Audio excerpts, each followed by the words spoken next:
Et si on parlait de Sword Art Online, Gun Gale Online Alternative? Non, car je connais vos avis sur SAO, et je trouve que c'est bien dommage de rater cette série pour des a priori ridicules. Déjà, faisons un bilan sur SAO. Oui, c'était bien au début, et ils ont amené ça de manière ridicule, et au final ça rendait tout ça plutôt triste et débile, plutôt qu'épique. Cependant, la saison 2 a réussi à me faire rattacher à cet animé. En effet, le jeu Gun Gale Online m'a fait frissonner, et le charisme de Death Gun, wow! Même si IRL c'est une victime de la même manière que Jean-Baptiste. Bref, rentrons directement dans le sujet. Ce spin-off de Sword Art Online nous permet de nous immerger dans un univers que l'on connaît déjà, mais sous un autre angle. En effet, on n'attend pas vraiment un jeu de survie avec mort dans la vie réelle, et j'adore le design de GGO, ainsi que son concept, et j'aurais aimé en voir plus dans l'animé de base, alors je suis servi avec ce spin-off. Même si on ne se concentre pas beaucoup sur le background, on suit de nouveaux personnages qui méritent qu'on s'y intéresse. Parlons donc de Len, le personnage principal. Bien que son but pour avoir commencé à jouer puisse paraître un peu débile, je l'ai trouvé vraiment aussi con qu'un transgenre plaidant pour la cause animale. Donc Len est un personnage attachant et que l'on veut voir réussir. Elle se rapproche un peu de Sagiri, regardez la vidéo sur Hero Manga Sensei, de ce côté-là. En effet, on nous sert un personnage mignon et qui a une petite faiblesse et qu'on aimerait voir progresser pour devenir plus forte. On ne souhaite que du bien à Len au point qu'on ne remarque même pas si elle a des défauts. C'est ce que je peux reprocher au manga, mais peut-on reprocher de faire un héros dans lequel on ne voit que des qualités? C'est un peu le but du héros, ses qualités brillent tellement qu'on n'en voit pas ses défauts, à l'exemple d'All Might dans My Hero Academia, où l'on ne remarque que sa force et pas ses faiblesses. Bref, Len est un personnage attachant qui mérite qu'on s'attarde sur son cas. Bien sûr, l'intrigue de l'anime ne repose pas sur son problème personnel. Ce serait trop simpliste, et puis cela se réglerait en 2 épisodes. Par contre, j'ai un problème avec la narration de cet animé.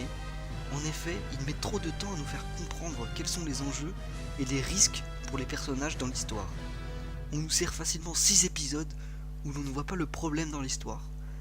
Mais si cela ne vous fait pas peur et que comme moi vous adorez les armes à feu, bah allez-y et faites-vous plaisir, comme une soirée sans personne chez vous mes coquins. Et donc, si je devais y donner une qualité particulière à Gun Gale Online Alternative, je dirais que les scènes d'action me font vibrer. Déjà car elles sont plutôt bien réparties, on n'est jamais dans l'attente d'un combat, on ressent bien la détresse et le stress, ou non, aka Pito, des personnages dans leur situation.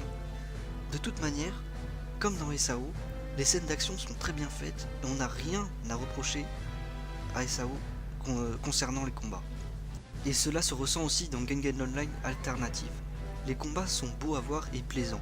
Ils sont rapides et efficaces. On ne s'attarde pas pendant le combat pour une quelconque discussion ou alors une très brève.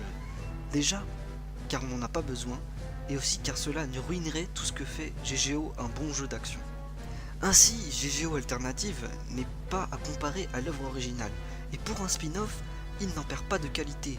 C'est une œuvre complète et qui possède de nombreuses qualités, sans certains défauts que SAO a pu accumuler avec le temps.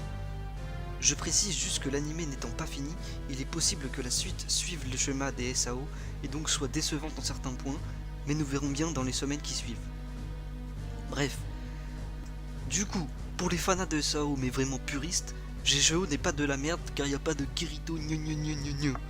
Pour ceux qui haïssent SAO et ne veulent pas regarder car c'est un spin-off, je vous comprends, mais allez jeter un coup d'œil, c'est bien différent et stop hate, bande de weeb.